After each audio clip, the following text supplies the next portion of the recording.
O coração humano é cheio de pecado e corrupção. E a corrupção tem um efeito espiritual de cegueira. O pecado sempre carrega um grau de obscuridade. Quanto mais ele prevalece, mais ele obscurece e ilude a mente. Ele nos cega para a realidade que está no nosso próprio coração. Assim, o problema não é, em absoluto, a falta de luz da verdade de Deus. A luz brilha suficientemente ao nosso redor, mas a falha está nos nossos olhos. Estão obscurecidos e cegos pela incapacidade mortal que resulta do pecado.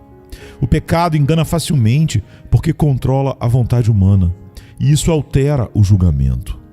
Quando a concupiscência prevalece, predispõe a mente para aprová-la. Quando o pecado influencia nossas preferências, ele parece agradável e bom. A mente é naturalmente predisposta a pensar que tudo o que é agradável é correto. Portanto, quando um desejo pecaminoso vence a vontade, também lesa o entendimento.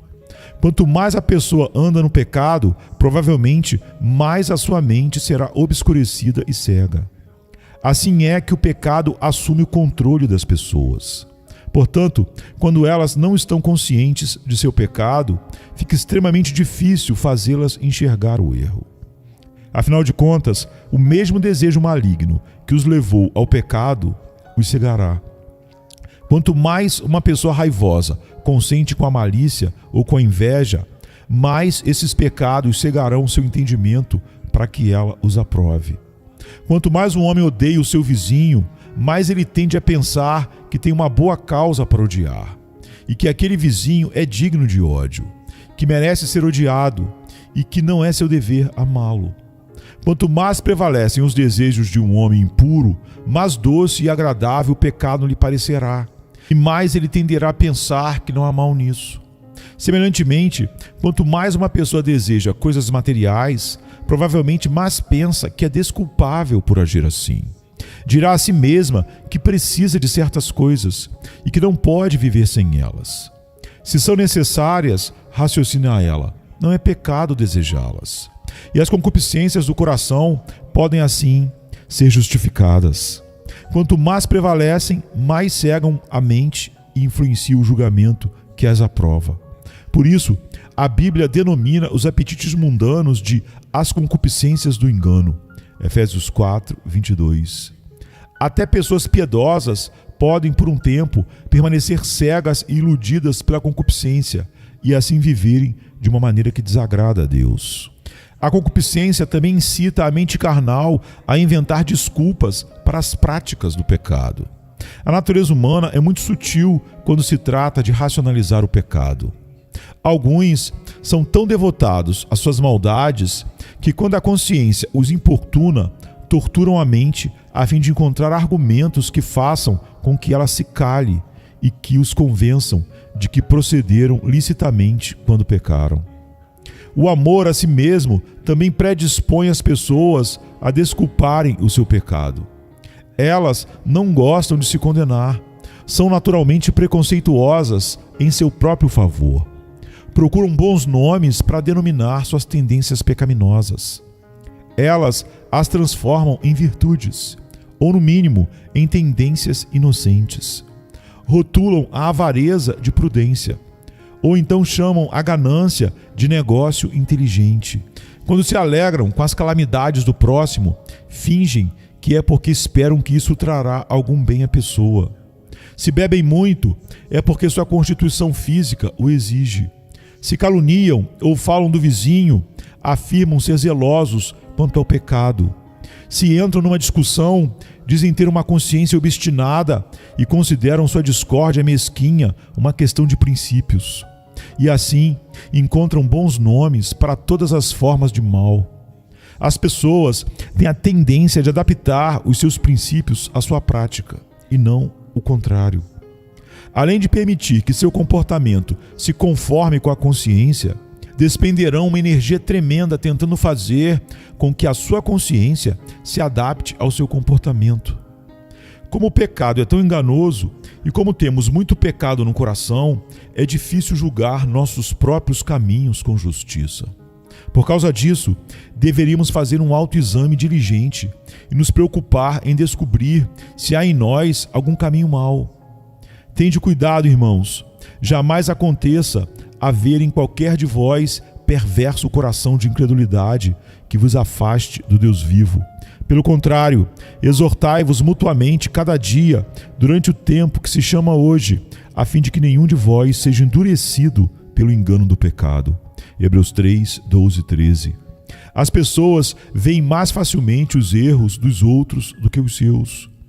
Quando veem os outros errarem, imediatamente os condenam, até mesmo enquanto se desculpam pelos mesmos pecados, conforme Romanos 2:1. Todos vemos um cisco nos olhos dos outros e não há trave nos nossos olhos. Todo o caminho do homem é reto aos próprios olhos. Provérbios 21:2. Enganoso é o coração mais do que todas as coisas e desesperadamente corrupto. Quem o conhecerá? Jeremias 17:9.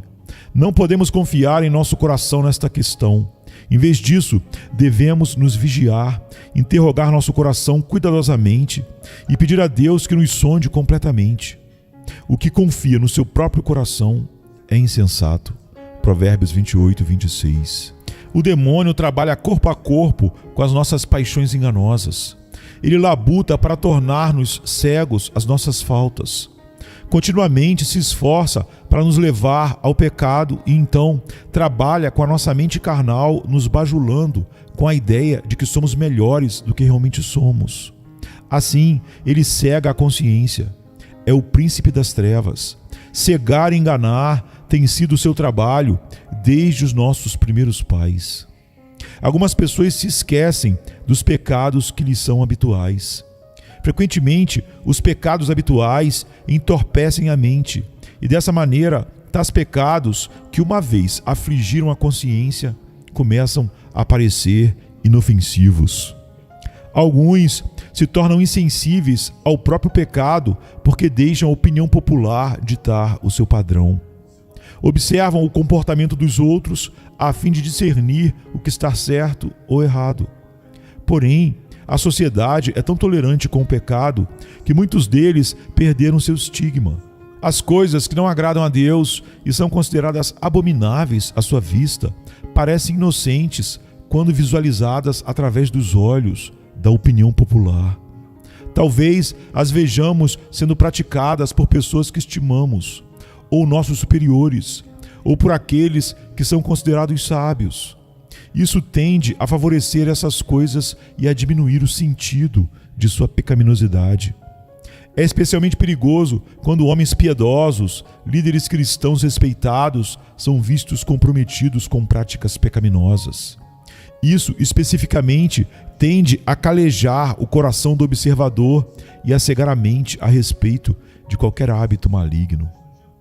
Aqueles que obedecem a Deus indiferentemente ou pela metade correm o risco de viverem em pecado encoberto. Alguns cristãos professos negligenciam parte de seus deveres espirituais enquanto se concentram em outra parte. Seus pensamentos talvez estejam completamente voltados à oração secreta, à leitura bíblica, à adoração pública, à meditação e a outros deveres religiosos, enquanto ignoram os deveres morais, suas responsabilidades em relação à esposa, aos filhos ou ao próximo. Sabem que não devem defraudar o seu próximo, mentir ou fornicar, mas parecem não considerar quanto mal há em falar dos outros de modo leviano, censurar o vizinho, contender e brigar com as pessoas, viver hipocritamente diante da família ou negligenciar a instrução espiritual de seus filhos. Esse tipo de pessoa parece ser muito consciente em algumas coisas, aquelas áreas da sua obrigação sobre as quais se mantém vigilante, mas negligencia completamente outras áreas importantes. Como observamos, naturalmente é muito difícil avaliar honestamente o nosso próprio pecado. Mas se estivermos realmente preocupados com isso, se formos rígidos e sondarmos totalmente o nosso coração, podemos, na maioria das vezes, descobrir o pecado no íntimo.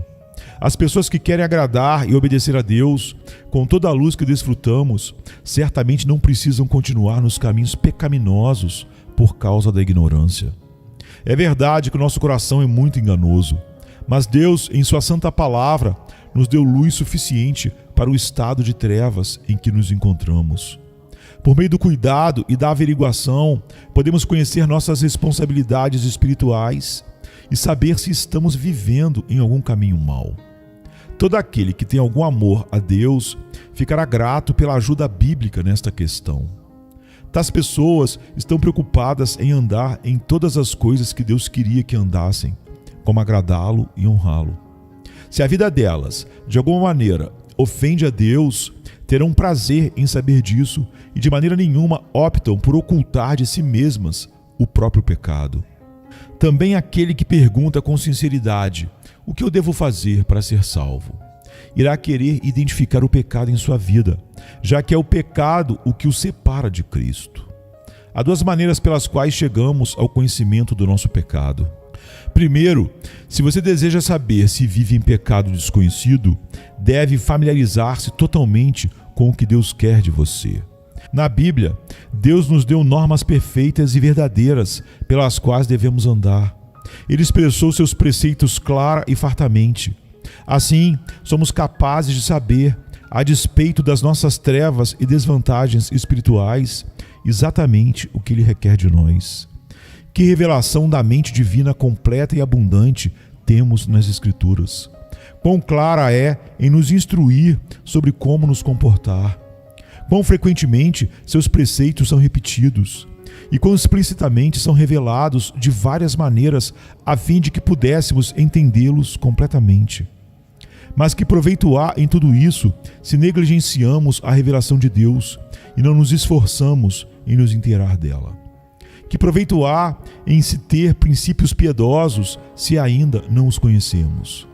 Porque Deus revelaria a sua mente se não nos importamos em saber o que é ela? No entanto, a única maneira pela qual podemos saber se estamos pecando é conhecendo sua lei moral. Pela lei vem o pleno conhecimento do pecado. Romanos 3:20. Entretanto, se não queremos continuar desagradando a Deus, devemos estudar diligentemente os princípios do certo e do errado que Ele revelou. Devemos ler e pesquisar muito mais as Santas Escrituras. E devemos fazer isso com a intenção de conhecer todo o nosso dever. Assim, a palavra de Deus pode ser lâmpada para nossos pés e luz para os nossos caminhos, como está no Salmo 119, 105. E assim sendo, está claro que a maior parte das pessoas é muito mais culpada simplesmente por causa da sua negligência aos deveres espirituais. Antes de tudo, são culpáveis porque desprezam a palavra de Deus e outras fontes que poderiam informá-las. Agem como se o estudo fosse somente um trabalho dos pastores. Tal ignorância é frequentemente uma negligência proposital e deliberada. Se não são conscientes do que Deus quer delas, é sua própria falta. Elas têm oportunidade suficiente para saber e poderiam saber se o quisessem. Além disso, se esforçam para ter outros tipos de conhecimento. São bem treinadas em qualquer interesse mundano que lhes agradam. Aprendem qualquer coisa que seja necessário para ganhar a vida no mundo. Porém, não gastam nenhuma energia para buscar o que conta para a eternidade. Segundo, se você deseja saber se está odiando o seu pecado secreto, deve examinar a si mesmo. Compare a sua vida com a palavra de Deus e veja se você se conforma com o padrão divino. Este é o caminho primário que devemos tomar para descobrir nosso próprio caráter. Esta é uma diferença importante entre o ser humano e os animais irracionais. O homem é capaz de autorreflexão, capaz de contemplar seus próprios atos e avaliar a natureza e a qualidade deles. Sem dúvida nenhuma, isso foi parte do motivo pelo qual Deus nos deu esse poder, a fim de que pudéssemos conhecer e avaliar nossos próprios caminhos. Devemos nos examinar até descobrirmos se concordamos ou não com os princípios da palavra de Deus. Isso requer a máxima atenção, a fim de não omitir os nossos próprios erros, ou de não permitir que nenhum caminho mau se esconda de maneira dissimulada em nosso coração.